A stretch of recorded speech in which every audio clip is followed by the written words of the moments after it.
Okay, everyone, I'm going to talk about one of the biggest mistakes that people make in the finance arena and when it comes also to business. And this, I have to hold my hands up and say, this is a mistake I have made many times in the past, especially about 10 years ago. Now, I'm going to talk about corporates for a second. Now, you can see the link below, and basically it told a story about how I went to China last week and I flew with Qatar Airlines, and I told you a bit about the story about how my baggage was not connected. It wasn't lost, but because the time between the two flights was so small, I had to wait for my baggage, and basically I got to the airport and they said, "Oh, don't worry, sir, we're going to call you tonight." They didn't call. Then tomorrow, the next day they did eventually call. And at the end of the day, things were okay. And I do want to say that actually Airlines are actually a very good airline. The point I was making on that article, and it's a point I would always make to people, is corporate isn't usually good. Big isn't always beautiful. Now, when it comes to airlines and hotels, it's actually one of the few areas that I have found whereby there can be some benefit, albeit limited benefit of corporate. What I mean by that is this. When I'm going to, especially a developing country, I find there is some benefit of saying, look, the standard is like this, or more realistically, the standard is like this. In other words, Marriott Hotel in Tokyo might be here.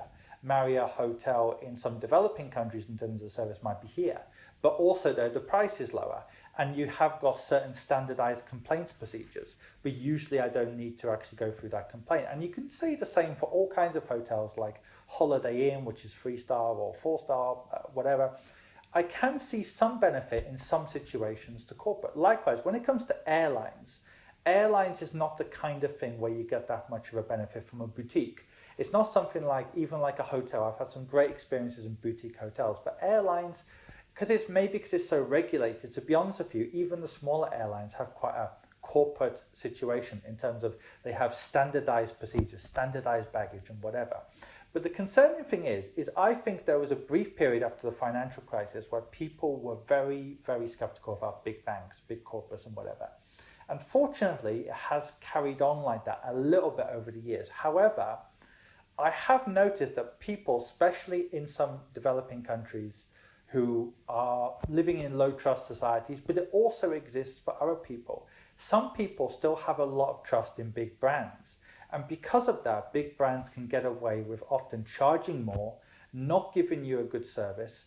Let's face it, if you complain about Hilton Hotels or I don't know, HSBC Bank, you're not really going to hurt their profits. What I like about dealing with boutiques is I'm important to them. If I deal with a boutique recruiter, I can deal with the CEO on WhatsApp or whatever. If I deal with a boutique hotel and it's a new hotel and I give a bad review, that can hurt them. If I deal with a freelancer on Upwork.com and I give them a bad review, that can hurt them. But vice versa. If my clients give me a bad review online, that could hurt me. If the freelancers I hire on Upwork.com give me a bad review, it'll be harder for me to hire more people on Upwork.com. And it's all informal relationship where you can do it on WhatsApp, Line or whatever, nice and easy. It's not this kind of standardized nonsense. But there's still a lot of people out there who actually believe in corporate. And what's the interesting thing is this, is that you tend to find that the more senior somebody gets, the more they want specialization. Whereas the lower you get, the more they want generalization. What I mean by that is this. I had a recruiter friend, and he told me the lower down when it comes to, say, for example, entry-level people, they are more likely to be reassured by big brands. They're more likely to go to the big brands like Morgan, McKinley, or whatever they're called. These big corporate recruitment brands, which are all the way around the world, like Randstad or whatever, right? Whereas people at the top, executive level people, they're more likely to go to a boutique, really specialized, recruiter. Same thing with real estate, right? A lot of people just go to those kind of big ones. It could be Knight Frank or whatever, but a lot of wealthier people, they want to go to those boutiques that are very specialized. Same with what I do in wealth management. A lot of people, my clients, they say to me, well, look, you seem quite specialized in dealing with expats or people who are in developing countries who want kind of international and expat standard service. So I want to go with you. Whereas if you go a bit down the income ladder, a lot of people are actually reassured by, oh, well, what is everyone else doing? Well, HSBC has millions of customers, so they must be a great company. Or I don't know, Barclays Bank must be a great company because of this. So that's also a mistake I made, right? When I was starting out, just after I was a student, I would go with big brands, but now I'm trying to go more and more for the boutique hotels. If I want to hire someone, a boutique recruiter, I don't want to deal with somebody who's going to email me after 3 days and say, oh, I'm sorry for my delayed response or some kind of corporate nonsense.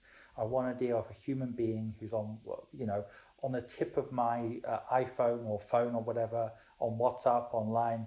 I don't want a formal relationship. I don't want someone wearing a tie who wants to meet me face to face. I want speed. I want accuracy. I want a personalized service. The kind of person who, if you say, oh, how are you doing? So they're like, well, actually, to be honest with you, I'm not having a good day. I just had an argument with my wife. I'm just giving an example, but I don't want someone who's going to give me a really crass, cheesy customer service response like, how are you doing today, Adam? Or something nonsense like that. I just want somebody who's real, who's authentic, who's speedy, who I have a good relationship with.